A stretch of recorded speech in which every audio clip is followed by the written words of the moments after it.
Have you been struggling to figure out the right consistency to work with when you're painting with gouache? Trust me, I've been there and so have many others. Today, I'm going to help you figure it out once and for all. Hi, and welcome back to the channel. My name is Shivani and I'm an artist and designer based in India. Through my channel, I explore gouache and other media that I enjoy working with. Since 2020, I've worked extensively with gouache and some of my best artwork was created with this medium. I fell in love with it as soon as I started working with it, and I spent a lot of time understanding the medium better and understanding what it was capable of. I'm here to share that knowledge with you and to make your journey with gouache even better.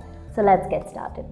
For today's video, I'm going to be using a simple flat brush, a tube of Winsor & Newton Designer's Gouache. I'm using permanent green middle today, a waistcloth, a sheet of Canson Montoile cold pressed paper, my ceramic palette, 2 jars of water. I'm just putting out a blob of paint on my palette. We'll be gradually varying the consistency of the paint as we move across the paper from left to right. As we go, we'll keep increasing the amount of water that we're adding into the paint. First, we'll start off by using the paint freshly out of the tube, so we have no water added in it. But keep in mind that my brush is a little bit damp, so you can dip your brush in water, dab off all the excess water and get started.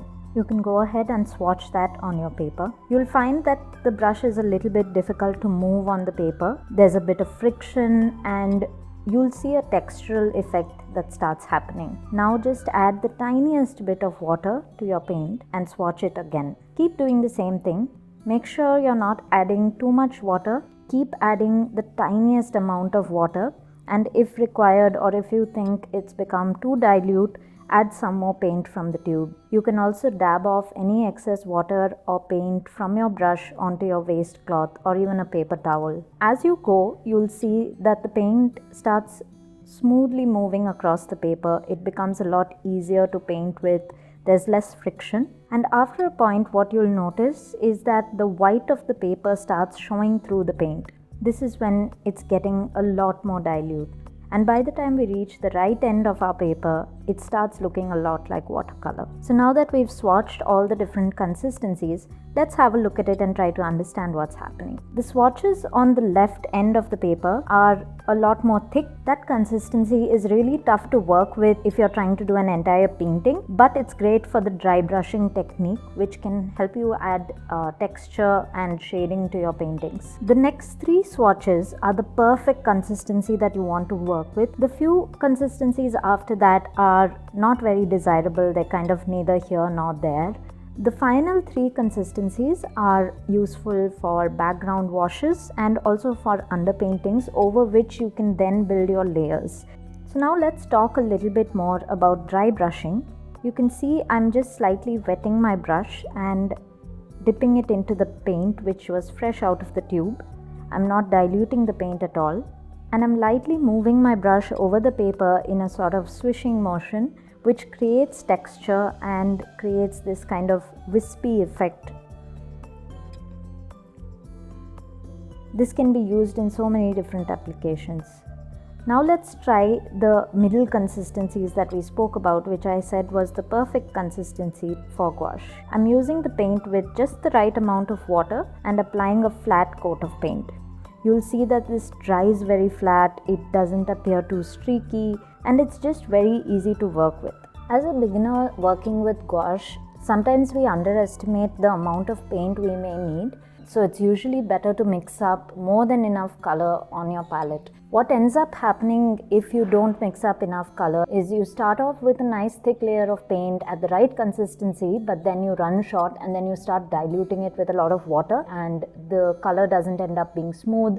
You sort of get a gradation that you didn't exactly want. So it's really important when you're working with gouache to mix up sufficient paint before you start working on your painting. And the final thing I'm going to show you is how we use the dilute paint, sort of like watercolor, to create background washes. You can do this with any consistency and any amount of water that you prefer for your painting. As a final activity, let's create a simple illustration of a leaf using all of the techniques we learned above so that you can see the application of all the different consistencies. For this, I'm adding two colors to my palette, which is Spectrum Red and Permanent White. I'll be switching over to my round number 4 Princeton brush for this illustration, but I'll start off the background wash with the flat brush. So I'm first mixing some red into my green to create a more earthy version of the green. I personally don't like my greens being very bright. I like them to be slightly more muted because that just looks a lot more natural to me. I've diluted that with a lot of water and I'm just creating an oval shape with it. I'm also just dropping in a few strokes of paint in varying opacities to add more texture to it. You can use any shade of green or any other color that you like and feel comfortable working with. You can also add a few random strokes like I did. Now again, I'm mixing up red with green, this time a lot thicker. So this time we'll be working with that perfect creamy gouache consistency. I'm adding in white to lighten the color. And I'm just painting the stem first. I'll then start creating leaves with these sweeping curling strokes and I'll fill them in with paint. I turn the paper over sometimes so that I can drag the paintbrush towards me instead of away from me because I just find that a lot more comfortable. You can work in any way that you feel comfortable, try different things out and see what works best for you. So I'm continuing to paint these leaves. I like creating really fine tips to my leaves and I like the shapes to be very natural. Now I'm mixing up a lighter shade of green, the same way we did earlier but with a lot more white. And I'm going to be doing some dry brushing shading on the leaves. To do that, I'm first testing my paint out on a piece of paper. I always like keeping a little bit of scrap paper next to me to swatch paints as I go. Sometimes doing this also helps when you're trying to do dry brushing, and if you've picked up too much paint on your brush, you can take a lot of the excess paint off your brush before you put it into your actual painting. And now I'm going ahead and brushing those onto the leaves. I'm just shading a small portion on the side of each leaf. So as I showed you before, you need to just lightly sweep your brush over the painting. You don't want to put too much pressure because then you might end up making it too opaque and you'll lose out on that wispy texture that we spoke about. Now I'm using the same light green to create the veins of the leaf.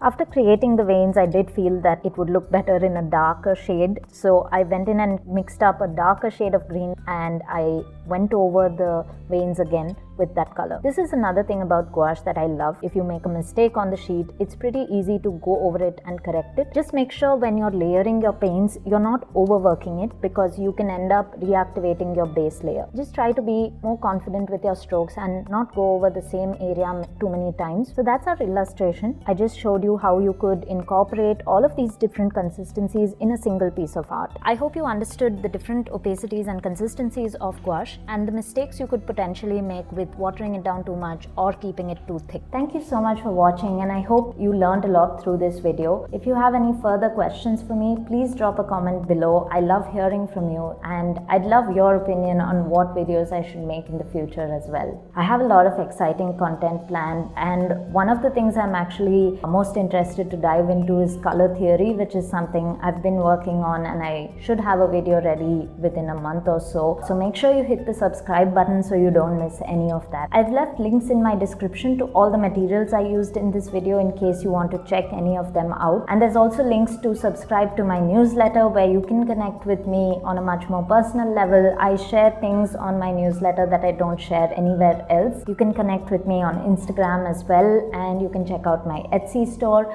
All the links are in the description. So I'll see you next time. Bye.